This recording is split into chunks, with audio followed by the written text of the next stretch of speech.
ఆరాధనా ఆరాధనా త్రియేక దేవునికి ఆరాధనా నా జీవదాతృనికి ఆరాధనా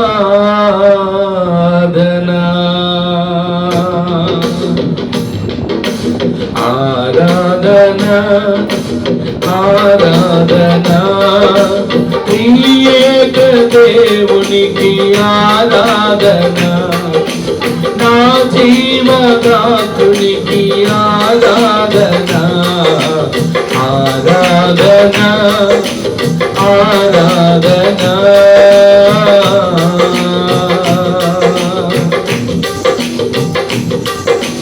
శరీర ఆత్మీయ రోగములతో కృషించిపోతున్న సమయములో శరీర ఆత్మీయ రోగములతో కృషించిపోతున్న సమయములో కోనేటి జలము నీవై నన్ను స్వస్థపరచి నడిపితివే కోనేటి జలము నీవై నన్ను స్వస్థపరచి నడిపితివే ఆరాధనా ఆరాధనా త్రియేక దేవునికి ఆరాధనా నా జీవదాతృనికి ఆరాధనా ఆరాధనా ఆరాధనా మరొకసారి పాడదాం.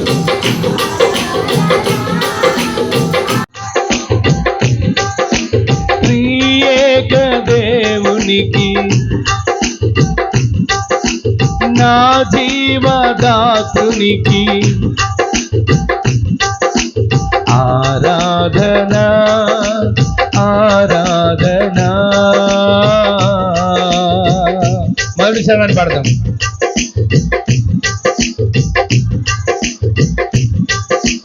త్రియేక నా జీవదాతృనికి మరొకసారి ఆరాధనా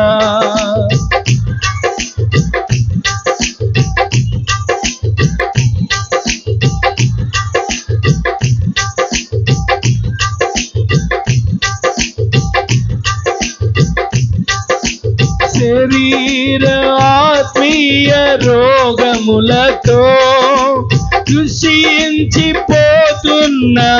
సమయములో శరీర రోగములతో కృషించిపోతున్న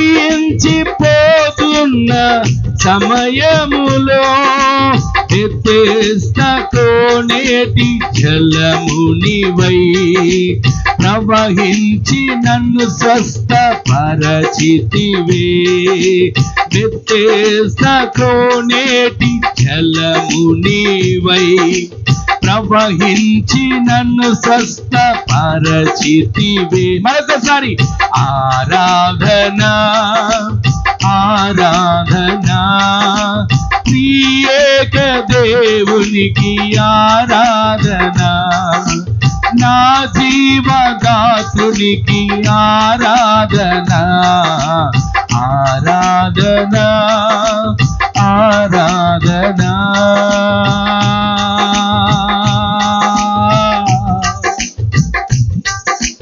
నా దుఃఖ దినములలో నా తోడుగా నా హృదయ వేదనలు నా నీడగా పలకండి నా దుఃఖ దినములలో నా తోడుగా నా హృదయ వేదనలు వేదనలు నా నీడగా నా వెన్ను తట్టి నిలిపితివి నీ వెనుక నడిపించుచుంటివి నా వెన్ను తట్టి నిలిపితివి నీ వెనుక నడిపించుచుంటివి ఆరాధనా ఆరాధనా త్రియేక దేవునికి ఆరాధనా నా జీవదాత్రునికి ఆరాధనా త్రియేక దేవునికి ఆరాధనా నా జీవదాత్రునికి ఆరాధనా ఆరాధనా ఆరాధనా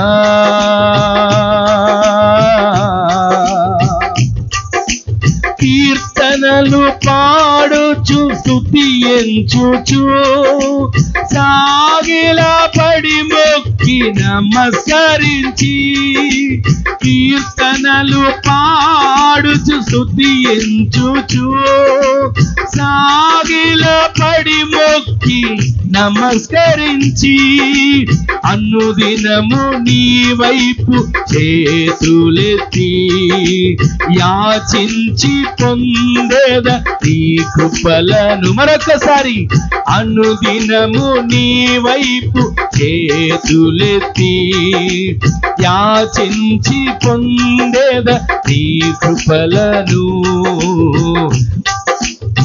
ఆరాధనా ఆరాధనా త్రియేక దేవునికి ఆరాధనా నా జీవదాత్రునికి ఆరాధనా ఆరాధనకు యోగ్యుడా నా స్తుతి స్తోత్రార్హుడా మరొకసారి నోరారా ఆరాధనకు యోగ్యుడా నా స్తుతి స్తోత్రార్హుడా నా జీవాధిపతి అయిన యేసయ్యా నీ కృప నాకు చాలును ప్రభువా నా జీవాధిపతి అయిన యేసయ్యా నీ కృప నాకు చాలును ప్రభువా ఆరాధనకు ఆరాధనకు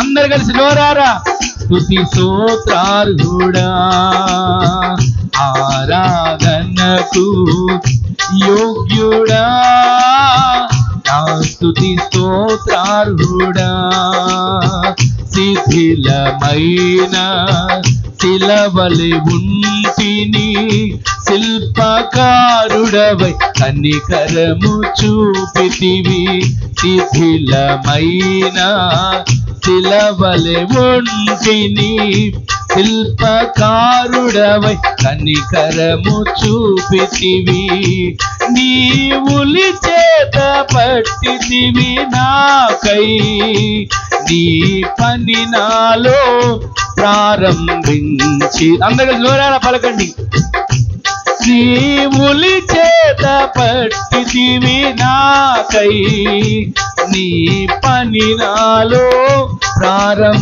ప్రారంభించితివే ఆరాధనకు యోగ్యుడా నా స్తుతి స్తోత్రార్హుడా ఆరాధనకు యోగ్యుడా నా స్తుతి స్తోత్రార్హుడా జీవనదివై ప్రవహించితివి ఎందరి బ్రతుకులను చిగురింపచేసితివి జీవనదివై ప్రవహించితివి ఎందరి బ్రతుకులను చిగురింపచేసితివి తిరిపి జన్మింపచేసితివి నీలో ఇకను జీవించ జీవించువాడను నే కానుగా. తిరిగి జన్మింపజేసితివి నీలో, తిరిగి జీవించువాడను నే కానుగా. ఆరాధనకు యోగ్యుడా, నా స్తుతి స్తోత్రార్హుడా. చివరిగా అందరూ ఒకసారి, ఆరాధనకు యోగ్యుడా, నా స్తుతి స్తోత్రార్హుడా. నా జీవాధిపతివైన యేసయ్యా, నీ కృప నాకు చాలును ప్రభువా. నా జీవాధిపతివైన యేసయ్యా, నీ కృప నాకు చాలును ప్రభువా. ఆరాధనకు యోగ్యుడా, నా స్తుతి స్తోత్రార్హుడా. ఆరాధనకు యోగ్యుడా, నా స్తుతి స్తోత్రార్హుడా. ఆరాధన ఆరాధన త్రియేక దేవునికి ఆరాధన, నా జీవదాత్రునికి. అందరు కళ్ళు మూసుకొని, ఆరాధన ఆరాధన త్రియేక దేవునికి ఆరాధన, నా జీవదాత్రునికి ఆరాధన. త్రియేక దేవునికి ఆరాధన, నా జీవదాత్రునికి ఆరాధన. శరీర ఆత్మీయ రోగములతో కృషించిపోతున్న సమయములో, శరీర ఆత్మీయ రోగములతో కృషించిపోతున్న సమయములో, బెతెస్దా నేటి జలమునివై ప్రవహించి నన్ను స్వస్థపరచు. పలకండి, బెతెస్దా నేటి జలమునివై ప్రవహించి నన్ను స్వస్థపరచితి. మరొకసారి, బెతెస్దా జలమునివై ప్రవహించి నన్ను స్వస్థపరచితివి. బెతెస్దా నేటి జలమునివై ప్రవహించి నన్ను స్వస్థపరచితివి.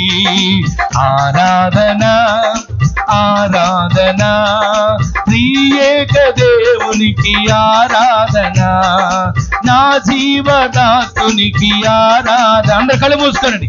త్రియేక దేవునికి ఆరాధన, నా జీవదాత్రునికి ఆరాధన. ఆరాధన ఆరాధన ఆరాధించుటకు నీ నామమేగాక వేరొక నామము లేదా. పలకండి నోరారా, ఆరాధించుటకు నామమేగాక వేరొక నామము లేదా. యేసయ్యా, తరతరములకు నీవే మా దేవుడవు. యేసయ్యా, తరతరములకు నీవే మా దేవుడవు. యేసయ్యా, తరతరములకు నీవే మా దేవుడవు. యేసయ్యా, తరతరములకు నీవే మా దేవుడవు. ఆరాధించుటకు నీ నామమేగాక వేరొక నామము లేదాయే. ఆరాధించుటకు నీ నామమేగాక వేరొక నామము లేదాయే. ఆరాధించుటకు నీ నామమేగాక వేరొక నామము లేదాయే. ఆరాధించుటకు నీ నామమేగాక వేరొక నామము లేదాయే. యేసయ్యా, తరతరములకు నీవే మా దేవుడవు. యేసయ్యా, తరతరములకు నీవే మా దేవుడవు. యేసయ్యా, తరతరములకు నీవే మా దేవుడవు యేసయ్యా, తరతరములకు నీవే మా దేవుడవు. ఆరాధన స్తుతి ఆరాధన, ఆరాధన స్తుతి ఆరాధన, ఆరాధన స్తుతి ఆరాధన, ఆరాధన స్తుతి ఆరాధన. మరణము గెలిచిన నా యేసయ్యా, మరణము గెలిచిన నా యేసయ్యా, మరణము గెలిచిన నా యేసయ్యా, మరణము గెలిచిన నా యేసయ్యా. నీ నామము జయ స్తుతి గీతము, నీ నామము జయ స్తుతి గీతము, నీ నామము స్తుతి జయ గీతము, నీ నామము స్తుతి జయ గీతము. ఆరాధించుటకు నీ నామమేగాక వేరొక నామము లేదాయే, ఆరాధించుటకు నీ నామమేగాక వేరొక నామము లేదాయే, ఆరాధించుటకు నీ నామమేగాక వేరొక నామము లేదాయే.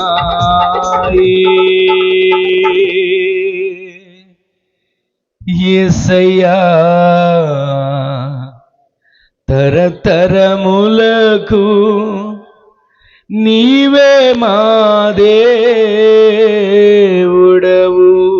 ప్రేమగల తండ్రి, పరిశుద్ధుడా, జీవాధిపతి, గొప్ప దేవుడు, నీకు వందనాలయ్యా. ఈ విధంగా మరొక్కసారి పునరుద్ధరణ ఆదివారపు ఆరాధనలో మేమందరం కూడా నీ సంధిలో చేరి నీ నామాన్ని ప్రకటించడానికి, స్తుతించడానికి, ఆర్భటించడానికి అయ్యా మరొక్కసారి మీరు మాకు ఇటు భాగ్యాన్ని ఇచ్చినందుకు మీకు వందనాలు. ఇస్మాయిల్ మీ దాసులు నిలబడబోతుండగా మీ సిలువ చాటును మరుగు చేసుకొని మాతోను మీరు మాట్లాడి మహిమను పొందుకొనమని, ఆరాధనలో పాల్పంపులు పొంది ప్రతి ఒక్క బిడ్డలను పేరు పేరున దీవించండి. ఎవరెవరి అవసరతలు వచ్చారో, కన్నీటితో వచ్చారో, వేదనతో వచ్చారో, బలహీనతతో వచ్చారో, ప్రతి ఒక్క సమస్యలు పరిష్కరించబడును గాక, ప్రతి వారి కన్నీరు తొడవబడును గాక, ప్రతి వారి రోగాలు లయమైపోవును గాక వేస్తున్నాము. స్వస్థపరిచి నీ హస్తం చాపి కార్యాలు చేసి మీరు మహిమను పొందుకొనమని, మహిమ ఘనత ప్రభావాలు మీకు ఆరోపించుకుంటున్నా సరేయుడైన యేసు క్రీస్తు పరిశుద్ధమైన శక్తి గల నామంలో స్తుతించి ప్రార్థించడికి వేడుకొని పొందుకొని ఉన్నాము పరమ తండ్రి, ఆమేన్. దయచేసి అందరూ కూర్చోండి. కొద్దిసేపు మనం దేవుని మాటలు ధ్యానం చేసుకుందాం. దేవుని మాట జీవం కలిగిన మాట. మనుష్యుడు రొట్టె వలన కాక దేవుని నోట నుంచి ప్రతి మాట వలన జీవిస్తాడు. మన ప్రభువును ప్రియ రక్షకుడైన యేసు క్రీస్తు ప్రభుల వారి అతి శ్రేష్టమైన నామంలో ఈ పునరుద్ధాన ఆదివారపు ఆరాధనలో ఉదయకాలం పాల్పంపులు పొంది దేవుని బిడ్డలను మీ అందరికీ వందనాలండి. అందరికి వందనాలు. ప్రభు మిమ్ములను మీ కుటుంబమును ఆశీర్వదించును గాక, ఆమేన్. ఒక మాట చదువుకుందాం చూడండి. అపోస్తలుడైన పౌలు గారు హెబ్రీయులకు రాసిన పత్రిక 10వ అధ్యాయం 39వ వచనం రాసిన మాటని ఇప్పుడు మనం ధ్యానం చేసుకుని ప్రార్థన చేసుకుందాం. అపోస్తలుడైన పౌలు గారు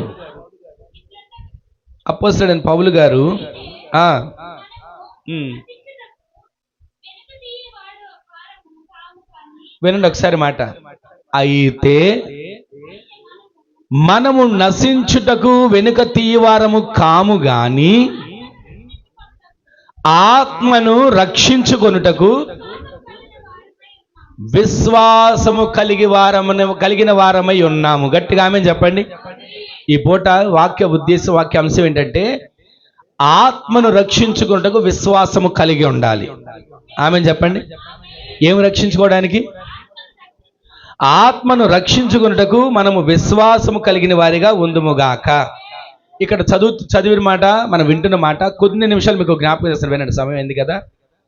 కొన్ని నిమిషాలు ఈ మాట మనం ధ్యానం చేసుకుని ప్రార్థన చేసుకుని వెళదాం. క్లుప్తంగా మీకు జ్ఞాపకం చేస్తా.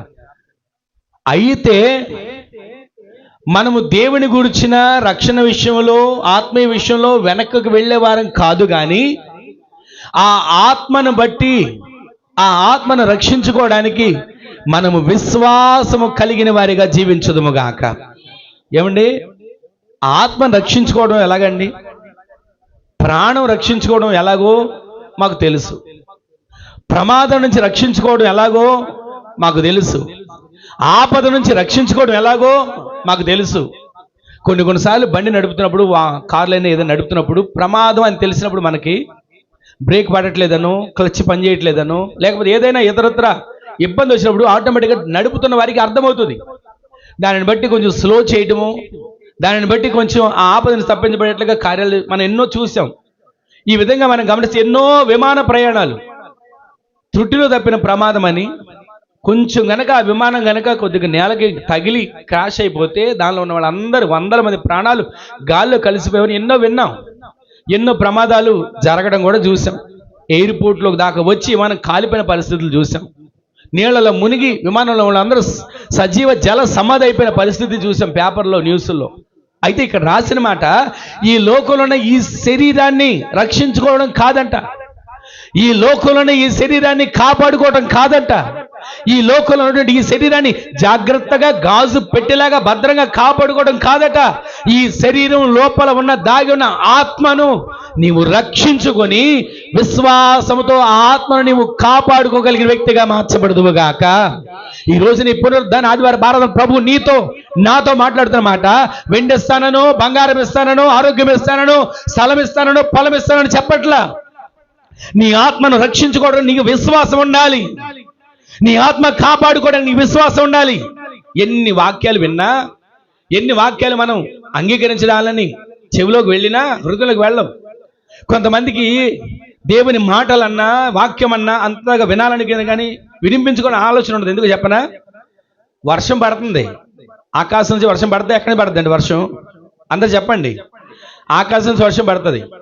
వర్షం పడినప్పుడు బిందెని మనం ఎడితిప్పి పెడితే నీళ్లు నింపబడతాయి.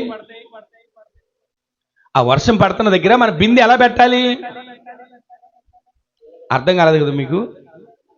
నిలబెట్టాలి. నిలబెడితే నీళ్లు దాంట్లో పడతాయి, నీళ్లు నిండుతాయి, నీళ్లు మనకు దేనికి ఉపయోగపడతాయి. ఇంకో మాట చెప్పిన, వర్షాలు చాలా విలువైనవి.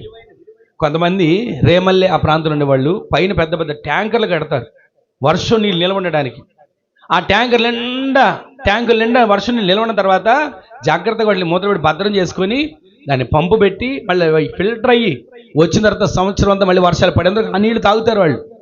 ఈరోజు చెప్పేది ఏంటంటే, వర్షం పడుతున్నప్పుడు దాని కింద బిందె నిలువుగా పెడితే నీళ్లు పడతాయి, దానిలోకి వెళ్ళి జాగ్రత్తగా నింపబడితే మనం వాడుకుంటాం. అలా వర్షం పడుతున్నప్పుడు బిందె నిలువుగా రాకుండా బోర్లు ఇచ్చింది, ఏమవుతుంది? ఎంత వర్షం పడినామండి, ఎన్ని కుంభ వర్షం పడినామండి, ఆ బిందె నిండే అవకాశం ఉంటుందా? దేవుని సందులోకి వచ్చిన మనం వాక్యం అనే వర్ష ప్రవాహం మన మీద పడుతున్నప్పుడు బోర్లించిన బిందెలుగా కాదు, నింపబడే బిందెలుగా మనం మార్చబడదుము గాక. బాణలు ఎప్పుడు బోర్లించి ఉన్నాయి? 6 రాతి బాణలు.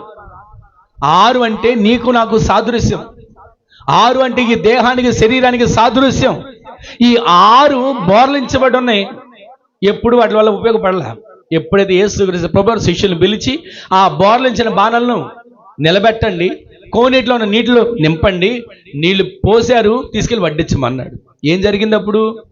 నీళ్లు వెళ్ళి వడ్డిస్తూ ఉంటుంటే వడ్డించే వాళ్ళకి కూడా తెలియదు ద్రాక్షరసం అని. పోస్తూ ఉంటే ముంచినప్పుడు నీళ్ళే, తీసి పోసేటప్పుడు ద్రాక్షరసంగా మార్చబడింది. ఈరోజు చెప్పే ఒక మాట ఏంటంటే, నీవు నింపబడితే, వాక్యము చేత నువ్వు నింపబడితే నీవు అందరికి సాదా సీదాగా కనబడవచ్చు, కానీ నీ ద్వారా నా దేవుడు మధురమైన కార్యాలు అనేకుల జీవితాలు జరిగించబోతున్నాడు. నీ ద్వారా అనేకుల జీవితాలు వెలిగించబోతున్నాడు. అనేకుల కుటుంబాలు సన్నగిలిపోయి శిథిలమైపోయి ఎందుకు పనికిరాని స్థితిలో ఉన్న కుటుంబాలను కూడా నీ ద్వారా మధురమైన ద్రాక్షరసంగా నీ ద్వారా కుటుంబాలను దేవుడు నడిపించునుగాక, కుటుంబాలను దేవుడు కట్టునుగాక. ఇక్కడ చదువుతున్న మాట, నీ ఆత్మను రక్షించుకునే విశ్వాసం ఎవరిలో ఉండాలి? అది ఆత్మను రక్షించుకునే విశ్వాసం ఉండాలి. ఏమోలండి బతికాము, ఏమైనా తింటున్నాం, ఏమైనా వండుకుంటున్నాం, ఏమైనా తెచ్చుకుంటున్నాం, ఈ విశ్వాసం కాదు. ఈ విశ్వాసం మనం అడిగినా అడగకపోయినా మనకు ఆహారం దేవుడు పెడతాడు. పక్షులను పోషించే దేవుడు, జంతువులను పోషించే దేవుడు మనల్ని పోషించలేడా? ఆయన రూపంలో ఏర్పాటు చేసుకున్న మనలను ప్రతిదినం మనల్ని పోషిస్తాడు. అయితే నీ ఆత్మను రక్షించుకున్నటకు నీవు విశ్వాసము కలిగి ఉందువుగాక. ఎందుకని ఆత్మ రక్షించుకుని విశ్వాసం కలిగి ఉండాలి? టైం లేదు కదా వీటిని వివరించట్లా, క్లుప్తంగా చెప్తాను. పైన కొంచెం వెళ్ళి అదే అధ్యాయం 32వ వచనం దగ్గర ప్రారంభించండి. అయితే మీరు వెలిగింపబడిన మీదట, అది వినండి జాగ్రత్తగా, ఆత్మను రక్షించుకునే విశ్వాసం ఉండేటువంటి మామూలు విషయం కాదు. ఏదోలేండి విన్నాం, వెళ్ళిపోయాం, రాసుకున్నాం, చదువుకున్నాం, భద్రపరుచుకున్నాం, హల్లెలూయా అనుకోవడం కాదు. ఈ ఆత్మను రక్షించుకునే విశ్వాసం నీలో కలగాలి. ఈ లోకంలో ఏమండి సంపాదిస్తున్నామండి, ఆరోగ్యం ఇచ్చాడండి దేవుడు, కాపాడేటండి దేవుడు, ఇదిగో ఇల్లు ఇచ్చాడండి, పెళ్లి చేశాడండి, పిల్లలు ఇచ్చాడు, దీంతో సరిపెట్టుకునే విశ్వాసం కాదు మంది. ఆత్మను రక్షించుకునే విశ్వాసం నీలో నాలో దేవుడు పురిగొల్పునుగాక. ఆమేన్. ఆత్మను రక్షించుకునే విశ్వాసం మనలో ఉండాలి. సరే, ఇప్పుడు చదువుతున్నాం కదా. అయితే మీరు వెలిగించబడ్డారు. బాగానుంది. నేను దేవుళ్ళు వెలిగించబడ్డాను. చాలా మంది అంటారు కదా, మతం పుచ్చుకున్నాం, మతంలో దిగావని, మతంలో దిగిపోయావంటారు. దిగేది కాదు, పుచ్చుకునేది కాదు, దేవుని అంగీకరించడం అనండి. అయితే ఇక్కడ మీకు నేను జ్ఞాపకం చేసిన మాట ఏంటంటే, దేవుళ్ళకి వచ్చావు, మందిరానికి వచ్చావు, భక్తి చేస్తున్నావు, ప్రార్థన చేస్తున్నావు, విశ్వాసిగా విశ్వాసంలో ఎదుగుతున్నావు. అయితే ఇక్కడ రాసినట్టు, అయితే మనము వెలిగించబడిన నీవు, నా దీపం వెలిగింది, నా జ్యోతి వెలిగింది, నేను అనేకులకు దీపంగా మార్చబడ్డాను అని సంబరపడ్డం కాదట. ఆ వెలిగించబడిన జ్యోతి వెనక ఏముంది? శ్రమలతో కూడిన పోరాటం కాదు, మామూలు పోరాటం కాదు, అది గొప్ప పోరాటం.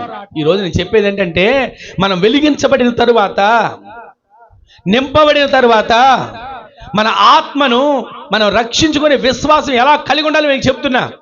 ఆత్మను రక్షించుకునే విశ్వాసం మనం కలగాలంటే మొట్టమొదటిది మనం వెలిగించబడ్డం సంబరమే, బాప్తిసం పొందాం సంతోషమే, దేవుళ్ళు ఎదుగుతున్నాం ఆనందమే. కానీ వెలిగించబడిన నీవు శ్రమలతో కూడిన గొప్ప పోరాటాలు ఉన్నాయంటండి. ఎన్ని పోరాటాలు! ప్రతిరోజు పోరాటమే, ప్రతిరోజు ఇంట్లో, వ్యక్తిగతంగా, ఆత్మీయంగా ప్రతిరోజు మనకు పోరాటాలే. నేను ఈరోజు నెమ్మదిగా ఉన్నానండి అని గుండెల మీద చేసుకుని చెప్పండి ఎవరైనా. ఏదో ఒక పోరాటం, ఏదో ఒక సమస్య, ఏదో ఒక ఆలోచన, ఏదో ఒక రోగం, ఏదో ఒక బలహీనత, ఏదో ఒక పరిస్థితి అండి. ఎక్కడో దగ్గర ఎదుటి వాళ్ళైనా నా గురించి ఏమైనా అనుకుంటున్నారు అనే పోరాటం లేదా? నా గురించి ఏమనుకుంటున్నారు, నా గురించి ఏమని పోరాటం, ప్రతి ఒక్కరోజు పోరాటం. అయితే నేను చెప్పే ఒక మాట, వెలిగించబడిన నీవు ఈ పోరాటాలలో నిలిచే వ్యక్తిగా మార్చబడదువు గాక. ఈ పోరాటాలు వచ్చినప్పుడు, శ్రమలు వచ్చినప్పుడు ఆత్మను వేసుకునే వ్యక్తిగా కాదు, ఈ ఆత్మను రక్షించుకునే వ్యక్తిగా, దేవుడే ఉన్నాడనే విశ్వాసంలో నీవు కలిగి జీవించే వ్యక్తిగా మార్చబడదువు గాక. ఆత్మను రక్షించుకునే విశ్వాసం మనలో ఉండటం అంటే, ఆత్మను రక్షించబడడం అంటే ప్రతిరోజు నాకు అన్ని మేలు జరుగుతాయి, నాకు అంత మంచిగా జరుగుతుంది, నాకు అన్ని నేను అనుకున్నదల్లా జరుగుతుందని కాదు నేను అనేది. ప్రతిరోజు శ్రమ వచ్చినా, పోరాటం వచ్చినా ఎదురాడగలిగిన వీరుడిగా నీవు నేను మార్చబడదుము గాక. చెప్పరే ఆమెనని. మనము పోరాడే వీరులుగా, యోధులుగా మార్చబడాలి. ఎందుకో చెప్పనా, ప్రతిరోజు మనం ఈ ఆత్మీయ పోరాటంలో పరుగులు ఎడుతున్నామండి. ఆత్మీయ పోరాటం, ప్రతిరోజు ఈ పోరాటంలో మనము శక్తికి మించిన పోరాటం చేయగలిగిన వ్యక్తులుగా మార్చబడదుము గాక. శక్తికి మించిన పోరాటం చేయగలిగిన వ్యక్తులుగా మార్చబడదుము గాక. పత్రికలు రాస్తారు కదా, నీ పోరాటం ఎవరితోనట? మనుషులతో కాదు. నీ పోరాటం, మన పోరాటం ఎవరితో చెప్పనా? యాకోబు పోరాడాడు దేవునితో. కానీ పౌలు గారు అంటాడు పత్రికలు రాస్తూ, నీ పోరాటం మనుషులతో కాదు, కానీ కంటికి కనబడని సమూహం ఒకటి ఉంది. కంటికి కనబడిన సమూహం. ఎంతసేపు నీ విశ్వాస జీవితాన్ని పోగొట్టాలని, నీ ప్రార్థన జీవితాన్ని పోగొట్టాలని, నీవు పరిచర్య చేసే జీవితాన్ని పోగొట్టాలని, నీవు దేవునితో గడిపే సమయాన్ని, సహవాసాన్ని పోగొట్టాలని వాడు ఎంతసేపు నీ మీద పోరాటం చేస్తానంటాడు. ఆ పోరాటంలో నువ్వు కృంగిపోయాడుగా కాక, ఈ ఆత్మను రక్షించుకునే విశ్వాసం కలిగిన వ్యక్తిగా మార్చబడదువు గాక. సరే, పోరాటం గురించి నాకన్నా మీకే బాగా తెలుసు, చెప్పనవసరం లేదు. కానీ కొంచెం తర్వాత ఏ మాట చదవండి. గొప్ప పోరాటమును సహించిన, అంటే ఎన్నో దినాలు ఉన్నాయి పోరాటాలు పడిని. ఒక మాట చెప్పనా, ఇప్పుడు పడుతున్న పోరాటాలతో పోల్చుకుంటే ఒకప్పుడు పడిన పోరాటాలు ఎన్ని కష్టమైనవి. ఒక మాట మీకు అర్థమై చెప్పేది ఏంటంటే, ఒకప్పుడు పడిన పోరాటాలతో ఈ రోజు మనం పోల్చుకుంటే ఇది అసలు పోరాటమే కాదు మనకి. ఒకప్పుడు ఎన్ని శ్రమలండి, ప్రార్థన చేసుకోవడం అంటే ఎన్ని బాధలు, ప్రార్థన చేసుకునే వాళ్ళు అంటే ఎంత కష్టం. నిన్న ఒక గ్రూపులో ఎవరు పెట్టారు వీడియో చూస్తే, ప్రార్థన చేసుకుంటారు ఎక్కడికో వెళ్ళి అడవిలో వచ్చారు, గన్నాలు తీసుకుని వచ్చి అందరినీ ప్రార్థన చేసిన వాళ్ళు అందరినీ కాల్చి చంపేశారు. పోరాటం.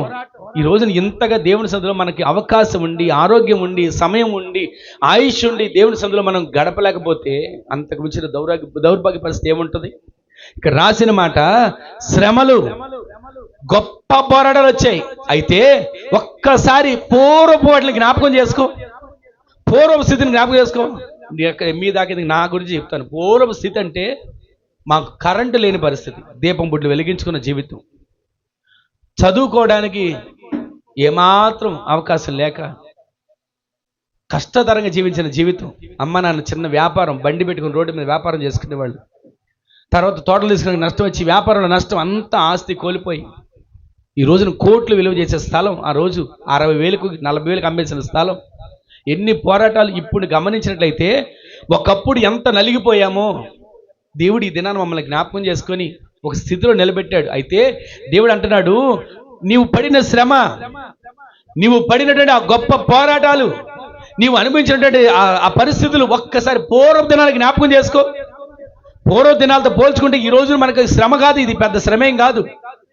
పూర్వ దినాలతో పోల్చుకుంటే పూర్వ దినాలు కడుపు నిండా తినడానికి కష్టం అయిపోయే పరిస్థితులు, లేని పరిస్థితులు, నీరైపోయిన అన్నంలో నీళ్లు పోసుకొని తిన్న పరిస్థితులు ఎన్నోసార్లు, లేక కాదు ఉండే, అన్నీ ఉండి ఆ పరిస్థితులు అనుభవించి ఈరోజు నేను చెప్పేది ఏంటంటే, పూర్వదినాలు ఒకసారి మనం జ్ఞాపకం చేసుకోవాలి. ఎప్పుడు మన పూర్వదినాలు మర్చిపోకూడదు.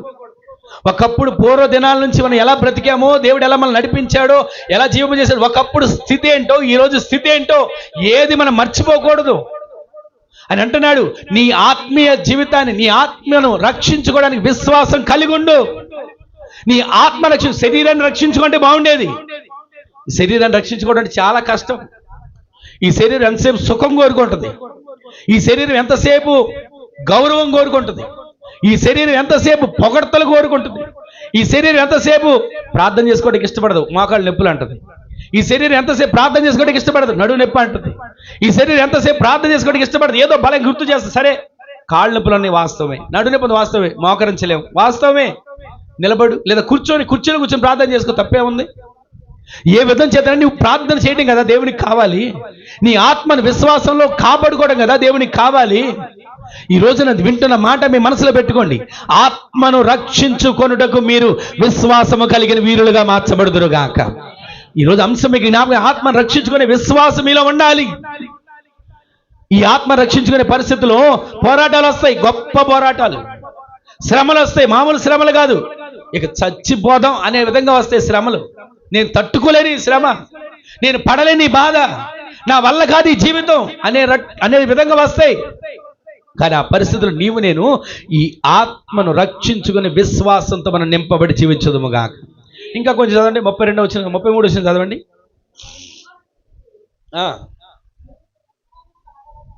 అక్కడ ఇంకోటి కనబడుతుంది.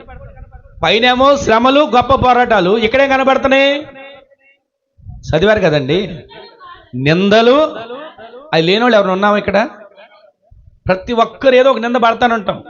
సంపాదించలేకపోతున్నాడనో, కుటుంబాన్ని పట్టించుకోవట్లేదనో, లేదా ఇదిగో పిల్లల జీవితం ఎలా అయిందనో, ఏదో ఒక నిందతో పడతానన్నాం. బాధలు నిల్లుందా? చెప్పరేంటండి? ప్రతిరోజు ఏదో ఒక సమస్య, బాధ మనల్ని పట్టి పీడిస్తున్నాడు. అయితే ప్రభు నిన్ను బలపరుస్తున్నాడు. ఈ ఉదయకాలం నీ ఆత్మను రక్షించుకునే విశ్వాసం నీలో ఈ రోజు నుంచి మొదలవబోతుంది. ఆమె చెప్పండి. ఈ ఆత్మ రక్షించుకోవడం అంటే ఇదిగో ఇవన్నీ వచ్చినప్పుడు నీవు కృంగిపోవడం కాదు, శ్రమలు వచ్చాయనో, గొప్ప పోరాటాలు వచ్చాయనో దిగులు పడిపోవడం కాదు. పూర్వదినాలు జ్ఞాపకం చేసుకో, పూర్వదినాలు తలంచు. రెండోది నింద, బాధలు. ప్రతిరోజు నిందలు, బాధలు. బాధ లేని రోజు లేదు. శరీరంలో కాళ్ళు ముళ్ళు గుచ్చుకున్న బాధే, గోరు దగ్గర కట్ చేసినప్పుడు తెగిన బాధే, ఏదో ఒక బాధ. ప్రతి బాధ వచ్చినా సరే నీవు ఈ బాధను లక్ష్య పెట్టక నీ ఆత్మను రక్షించుకునేటువంటి విశ్వాసం నీలో పెంపొందించుకునే వ్యక్తిగా నీవు మార్చబడదువు గాక. అక్కడ రాసిన 3వ మాట కూడా చదవండి. అదే 10 మందిలో ఆరడిబడుతుంది అంటే ఆరేసేస్తున్నారు. ప్రతిరోజు 10 మందిలో ఆరేసేస్తున్నారండి. మన అంటాం చూడండి, నన్ను ఆరేసారండి, నన్ను ఎలా చేశారండి, నా గురించే మాట్లాడుకునేమండి. ఏమవుతుంది? నీ ఆత్మను నువ్వు రక్షించుకుని విశ్వాసంతో నింపబడితే చాలు, అవేం పట్టించుకోక్కర్లా. ఇవన్నీ వస్తాయి దేవుని సన్నిధిలో ఎదుగుతున్నప్పుడు ఇవన్నీ కలుగుతాయి. అయినా సరే నీవేం చేయాలి తెలుసా? ఆత్మను రక్షించుకుని విశ్వాసంతో సాగుదువు గాక, ఆత్మను రక్షించుకుని విశ్వాసంతో నడిపించబడుదువు గాక. శ్రమలు వచ్చినా గొప్ప పోరాటం వచ్చినా రానివ్వండి. పూర్వ దినాలను జ్ఞాపకం చేసుకుని పూర్వం కంటే ఇప్పుడు ఏమైనా చేస్తాడా? పూర్వం కంటే ఇప్పుడు ఏమైనా జరుగుతుందా? మీరు ఎక్కడ ఒక మాట చెప్పండి, మీకు భార్య భర్తలు ఎప్పుడు ఇంట్లో కొట్టుకుంటున్నారనుకోండి, అలవాటు అయిపోద్ది. కొంతకాలం అయిన తర్వాత అదే భర్త కొట్టడానికి వచ్చాడు అనుకో, కొట్టు, ఇంకేం చేస్తావు, అంతకుమించి ఏం చేస్తావు, అంతకుముందు కొట్టిన దెబ్బల కంటే ఎక్కువ కొడతావా అంటారా? అనరండి. అంతకుముందు కొట్టిన వాళ్ళ కంటే ఎక్కువ కొడతావా, కొట్టు అని ఏం తెగించేస్తారు. అంటే నేను చెప్పేది ఏంటంటే గొడవ పడమని కాదు నేను చెప్పేది, అలా అలవాటు అయినట్టుగా ఆత్మీయ జీవితంలో నువ్వు అపవాదిని ఎంతసేపు చేస్తావా? పెట్టు, ఏం పెడతావురా, ఏం పెట్టు, ఎంత శ్రమ పెడతావు, పెట్టు, ఏం చేయగలుగుతావు? నన్ను పూర్వం పెట్టిన దానికంటే ఎక్కువ పెట్టగలవా నన్ను? నా దేవుడి నుంచి నీ శ్రమలను నేను వేరు చేయలేవు. ఆమె చెప్పండి. మీరు ప్రతిరోజు దేవునితో చెప్పాల్సిన మాట, నా ఆత్మ రక్షించుకుని విశ్వాసం నాలో కలుగు చేయయ్యా. శ్రమలైనా, గొప్ప పోరాటాలైనా, నిందలైనా, బాధలైనా 10 మందిలో ఆరడి చేసేసిన ఆరేస్తారు అంటారు కదా. 10 మంది కలిసి ఫలానా ఇంటి గురించి మాట్లాడుకోవడం, 10 మంది కలిసి ఫలానా కుటుంబం గురించి మాట్లాడుకోవడం, 10 మంది కలిసి ఫలానా ఫలానా ఫలానా, ఇదే సందర్భాలు. అయితే ఎంతమంది ఎన్ని ఆరడి చేసినా సరే నీవు నీ ఆత్మను రక్షించుకునే విశ్వాసంలో నిలిచి ఉందువుగాక. నీ ఆత్మ రక్షించుకోవాలి. ఇప్పుడు 34 వచ్చిన ప్రారంభించడం ఎందుకు? ఆత్మ రక్షించుకోవాలి. ఎందుకని ఈ శ్రమలన్నీ తట్టుకోవాలి? ఇప్పుడు చదవండి 34 వచ్చినాన్ని. ఎలా అనగా, మీరు ఖైదీలో ఉన్న వారిని కరుణించి, అదండి మీకు మరి శ్రేష్టమైన, చదవండి, స్థిరమైన స్వాస్థ్యం ఉన్నది మీ కొరకు. గట్టిగా ఆమె చెప్పండి. అందరు చెప్పండి. నిద్రపోయే వాళ్ళందరూ దేవుని స్తోత్రం చెప్పండి. ఉన్నారా? ఈ రోజున మాట వింటారు. మన కొన్ని మాటలే కదండి, క్లుప్తంగా వినండి. ఆత్మను రక్షించుకునే విశ్వాసం మనలో ఉండాలి. ఆత్మ రక్షించుకునే విశ్వాసానికి ఎన్ని సమస్యలు వచ్చాయి. ఒకటి శ్రమ వచ్చింది, గొప్ప పోరాటాలు వచ్చాయి. కానీ అన్నాడు ప్రభు, పూర్వదినం జ్ఞాపకం చేసుకో. ఈ శ్రమలు, ఈ గొప్ప పోరాటం నిన్నేం చేస్తాయి? ఒకప్పుడే నిలిచిన వాడివి కదరా, ఒకప్పుడే తట్టుకున్న దానివి కదా, ఇప్పుడు ఎందుకని కృంగిపోతావు? పూర్వం జ్ఞాపకం చేసుకో. శ్రమ గొప్ప పోరాటమైనా సరే నువ్వు ఎదిరించగలిగి నిలబడగలిగిన వ్యక్తిగా మార్చబడదు గాక. రెండవది, నిందలు, బాధలు ఎన్ని వచ్చినా సరే వాటిని నీవు తరిమి కొట్టగలిగిన శక్తితో నింపబడదు గాక. ఒకడు 1000 మందిని తరుపుతాడంట, ఇద్దరు ఎంతమందిని? 10,000 మందిని. 1000కి ఇద్దరికైతే 2000 అవ్వాలి కదా, కానీ ఎంత అయింది? ఈ రోజున మీరు కలిసి దేవుని సన్నిధిలో మోకరించి ప్రార్థన చూడండి, మీ కుటుంబం కలిసి ప్రార్థన చేసి చూడండి. మీ ఇంట్లో ఏ సమస్య, ఏ బాధ, ఏ రకమైనటువంటి నింద ఏది కనబడకుండా నా దేవుడు తొలగించును గాక. అక్కడ రాసిన మాట, 3వ మాట, మనకు పరిస్థితులు ఎదురేదంటే ఏంటంటే అందరూ ఆరాధన చేసేస్తున్నారంట. ఏది చేసినా సరే ఇవన్నీ అనుభవించే దేనికి, ఇదన్నీ సహించే దేనికి? ఆత్మను రక్షించుకొని విశ్వాసంలో నిలబడాల్సింది దేనికేనంటే ఇక్కడ రాసిన మాట, నిత్యమైన స్వాస్థ్యం మనకు ఒకటి ఉంది. ఆమె చెప్పండి. స్థిరమైన స్వాస్థ్యం ఒకటి ఉంది మనకు. ఆమె చెప్పండి. శిథిలము కాని స్వాస్థ్యం ఒకటి ఉంది. ఆమె చెప్పండి. దేవుని పట్టణం అనే స్వాస్థ్యం ఒకటి ఉంది మనకి. ఆమె చెప్పండి. దానికోసం నీవు నేను ఈ ఆత్మను రక్షించుకునే విశ్వాసంతో నింపబడుదుముగాక. ఈ ఆత్మను రక్షించుకునే విశ్వాసంతో సాగుదుముగాక. ఈ ఆత్మను రక్షించుకునే విశ్వాసంతో నడిపించబడే కృప మనందరము కలిగి ఉందుముగాక. సరే, ఇంతకీ ఇదంతా జరిగింది కదా, ఏముంటే మనం ఆత్మ రక్షించుకునే వారిగా మార్చబడతాం? 4 విషయాలు రిఫరెన్స్ చదివించి ముగించేస్తాను. చూడండి. ఒకటి, మొదటి మాట పరిశుద్ధ అదే హెబ్రీయులకు రాసిన పత్రిక 2వ అధ్యాయం 3వ వచనం. ఇంత గొప్ప రక్షణను మనము నిర్లక్ష్యం చేసిన ఎడల ఎలాగూ తప్పించుకుంటాం? చాలండి. అక్కడ రాసిన మాట, రక్షణను నిర్లక్ష్యం చేయకూడదు. నీ ఆత్మను నీవు కాపాడుకోవాలంటే, నీ ఆత్మను కాపాడుకునే విశ్వాసం నీలో కలగాలంటే ఇంత గొప్ప రక్షణ నీ ముందు పెట్టాడు. ఈ రక్షణ పొందడానికి, రక్షణ పొందిన తర్వాత వచ్చిన శ్రమలు కావచ్చు, గొప్ప పోరాటాలు కావచ్చు, నిందలు కావచ్చు, బాధలు కావచ్చు, ఒకవేళ అందరూ నిన్ను గురించి మాట్లాడుకునే సందర్భాలు కావచ్చు. ఒక్కసారి పూర్వ దినాలు జ్ఞాపకం చేసుకో. ఎందుకయ్యా ఈ బాధలు మేము పడాలి, ఎందుకయ్యా ఈ కష్టాలు మేము పడాలి అని అంటే, నిత్యమైన స్వాస్థ్యం ఒకటి ఉంది నీ కొరకు. శిథిలము కాని స్వాస్థ్యం ఒకటి ఉంది నీ కొరకు. శ్రేష్టమైన స్వాస్థ్యం ఉంది ఒకటి నీ కొరకు. అదే పత్రికలో మీరు ఇంటికి వెళ్ళిన తర్వాత 11వ అధ్యాయంతో చదవండి. మరి శ్రేష్టమైన పునరుద్ధానం కొరకు యాతన పెట్టబడ్డారు. మరి శ్రేష్టమైన పునరుద్ధానం కోసం శ్రమల పాలయ్యారు.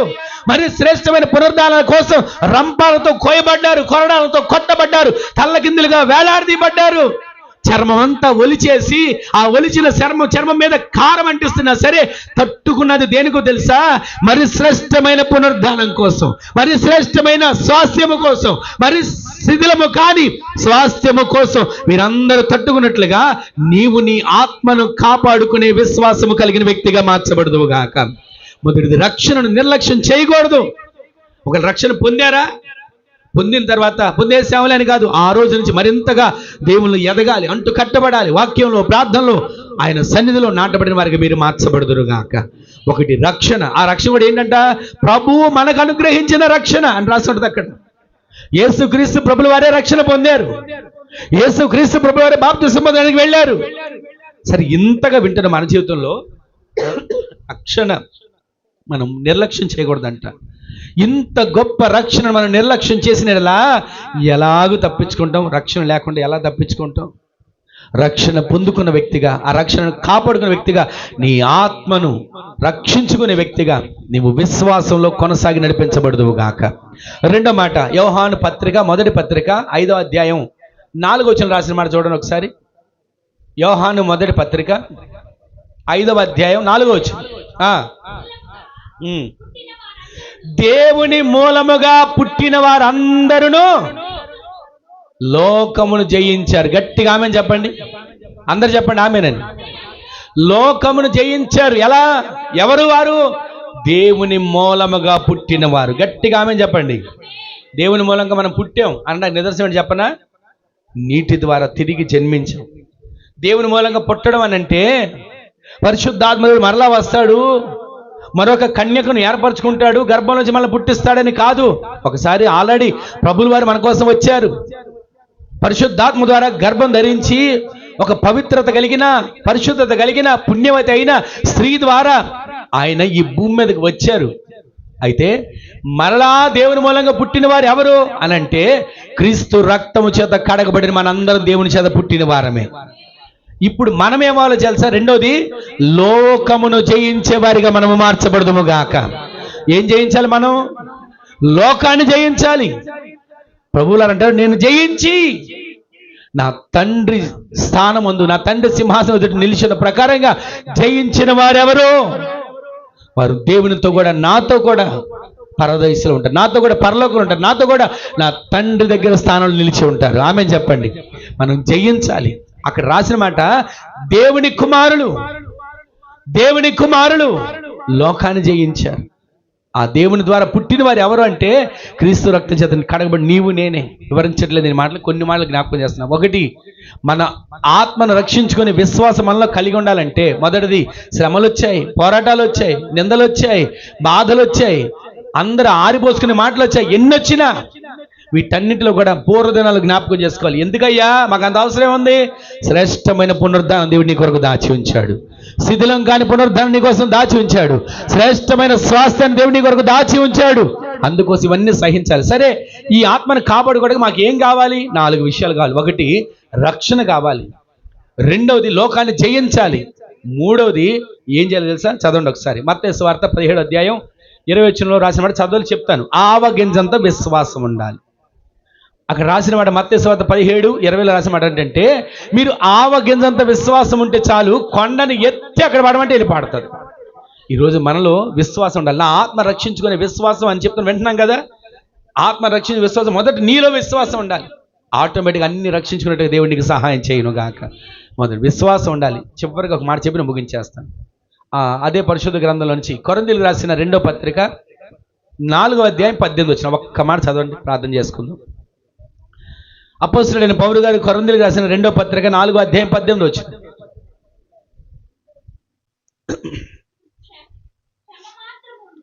క్షణమాత్రముండు చులకని శ్రమ,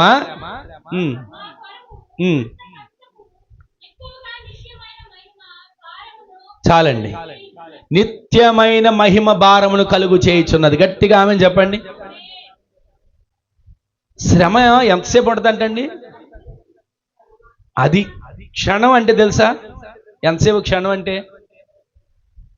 అది ఒక సెకండే, ఒక గడియారం ముళ్ళు టిక్కన మనకు కనపడ చూసారా, సెకండ్స్ ముళ్ళు తిరిగేది.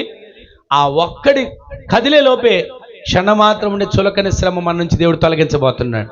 ఒకవేళ అలాంటి శ్రమ మన దగ్గరికి వచ్చినా మనం అనుకోవాలంట, ఈ శ్రమ నన్ను నేను చేయగలుగుతుంది, నిత్య మహిమను నేను చూడబోతున్నాను.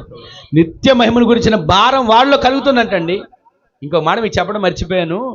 శ్రమల గురించి మనం వింటున్నాం. శ్రమలు, గొప్ప పోరాటాలు, బాధలు, తర్వాత నిందలు, బాధలు, ఆ తర్వాత అనేకులు అనుకునే మాటలు వీటిని విన్నాం కదా. అక్కడే కొంచెం ముందు రాసి ఉంటుందండి, 34 చివరిలోనో 35లోనో ఒక మాట రాసి ఉంటుంది.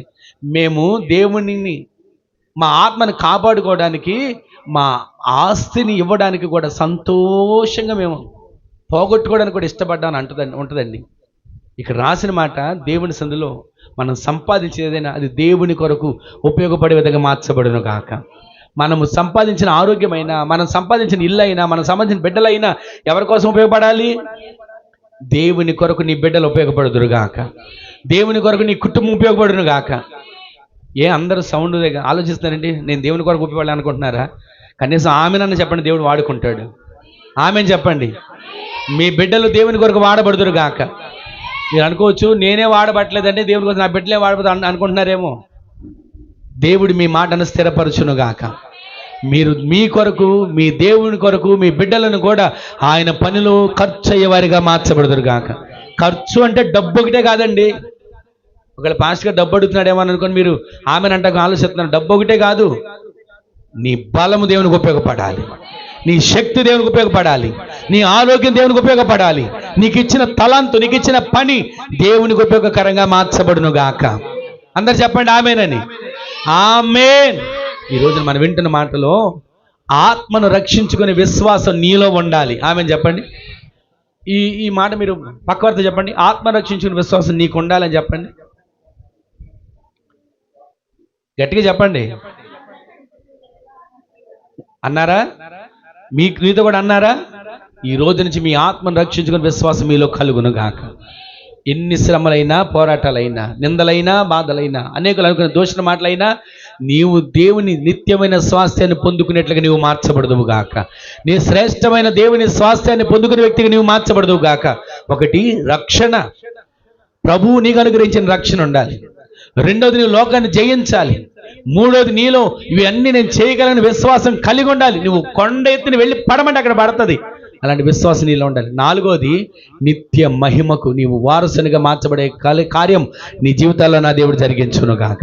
ఈరోజు నీ మాటలు వింటే మన చేతి ఒక్క క్షణం, అయ్యా నా ఆత్మను రక్షించుకునే విశ్వాసం నాకు కలగాలి ప్రభువా, నాకు అట్టి కార్యాన్ని చేయవా, నేను ఆ విధంగా జీవించడానికి సహాయం చేయవా అనేవాళ్ళు తల్ల వంచడం చిన్న ప్రార్థన చేసుకుని ముగించుకుందాం. అలాగే తల్ల వంచడం చిన్న ప్రార్థన చేసిన ఎవరు కళ్ళు మూసుకోండి, కళ్ళు మూసుకోండి. దేవుని సన్నిధిలో ఎవరు కళ్ళు తెరిచి చూడకండి, కళ్ళు మూసుకోండి, ప్రార్థన చేసుకోండి. నా ఆత్మను రక్షించుకునే విశ్వాసం నాకు కావాలయ్యా, నా ఆత్మను రక్షించుకునే విశ్వాసం నాకు కావాలి ప్రభువా. అడగండి.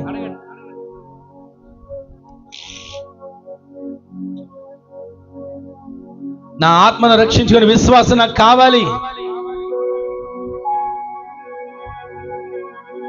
చేసుకోండి, కళ్ళు మూసుకొని ప్రార్థన చేసుకోండి.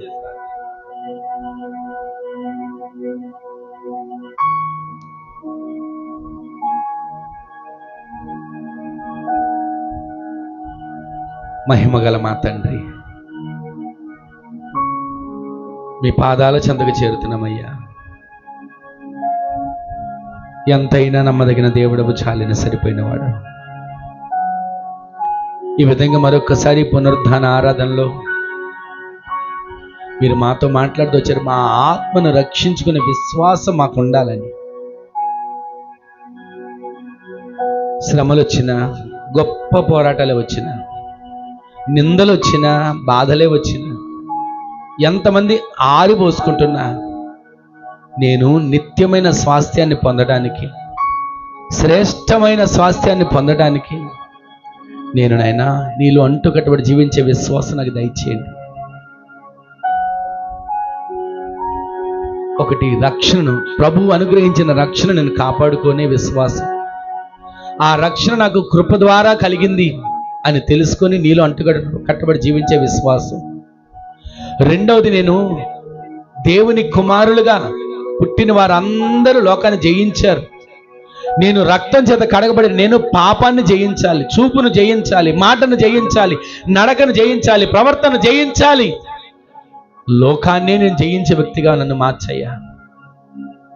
మూడోది, నాలో అవిశ్వాసం అనే దాన్ని తొలగించి విశ్వాసం నాలో అంటుకట్టబడేట్లుగా సహాయం చేయండి ప్రభు. ఏ విషయంలోనూ నా మాటలో కానీ, నా చూపులో కానీ, నా ప్రవర్తనలో కానీ అవిశ్వాసం నాలో ఉండకూడదు. నా మాట విశ్వాసపు పలుకుగా ఉండాలి. నా ఆలోచన విశ్వాసపు ఆలోచనగా మార్చబడాలి. ఆ విధంగా నా పట్ల కార్యాన్ని చేయి ప్రభు. నాలుగోది, క్షణమాత్రం ఉండే చులకని శ్రమను చూసి నేను తొట్టిల్లిపోయేవానిగా కాదయ్యా.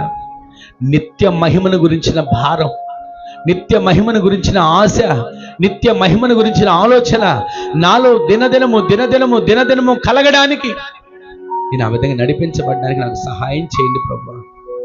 గొప్ప కార్యాలు చేసి మహిమ పొందండి. ఇది నాన్న ఈ విధంగా తీర్మానం చేసుకున్న బిడ్డలందరి జీవితాల్లో కార్యాలు ప్రారంభించండి. ఆరాధనలో పాలుపంపులు పొంది ప్రతి ఒక్క బిడ్డలను, కుటుంబాలను పేరు పేరున దీవించి నీ రాకడ వరకు సిద్ధపరచండి. ఘనత, మహిమ, ప్రభావాలు మీ నామనికి ఆరోపిస్తూ పేరు పేరున దీవించి ఎవరెవరి అవసరాలతో వచ్చారో, అక్కర్లతో వచ్చారో, బాధలతో వచ్చారో, సమస్యలతో వచ్చారో, కృంగిపోయి వచ్చారో, నిరాశతో వచ్చారో, నిట్టూర్పులో వచ్చారో, ప్రతి ఒక్కరి కన్నీరు తుడిచి ప్రతి వారి జీవితాలు కార్యం చేసి వారమంతా కావలసిన కృపా క్షేమాలు తోడుకొని నడిపించి బలపరచండి. అటు ఘనమైన కార్యాలు మీరు చేసిన దేవుడు అనేది వందనాలు చెల్లిస్తూ నజరేయుడైన యేసు క్రీస్తు పరిశుద్ధమైన శక్తి గల నామంలో స్తుతించి ప్రార్థించడానికి వేడుకొని పొందుకొని ఉన్నాము పరమ తండ్రి. ఆమేన్, ఆమేన్. మన తండ్రి అయిన దేవుని యొక్క ప్రేమ, కుమారుడును ప్రభువైన యేసు క్రీస్తు ప్రభుల వారి యొక్క కృప, మహాకనికరం, పరిశుద్ధాత్మ దేవుని యొక్క అన్యోన్య సహవాసమైన సన్నిధి ఇప్పుడును ఎల్లప్పుడూ నిరంతరం మనకును మనబలి ప్రార్థించే సకల పరిశుద్ధులకు, దూరాన సమీపాన్ని మాటలు విన్న వారికి, మందిరంలోకి అడుగుపెట్టి ప్రార్థించుకోండి, ఎంతవరకు ఆయన మాటలు ధ్యానించిన ప్రతి ఒక్కరికి, వారి కుటుంబాలకు కృపా సమాధానములు సదాకాలం సమృద్ధిగా తోడేవి నడిపించునుగాక. ఆమేన్. హల్లెలూయా, హల్లెలూయా, హల్లెలూయా. అందరికి వందనాలండి, అందరికి వందనాలు. ప్రభు మిమ్మల్ని మీ కుటుంబమును ఆశీర్వదించునుగాక. ఆమేన్.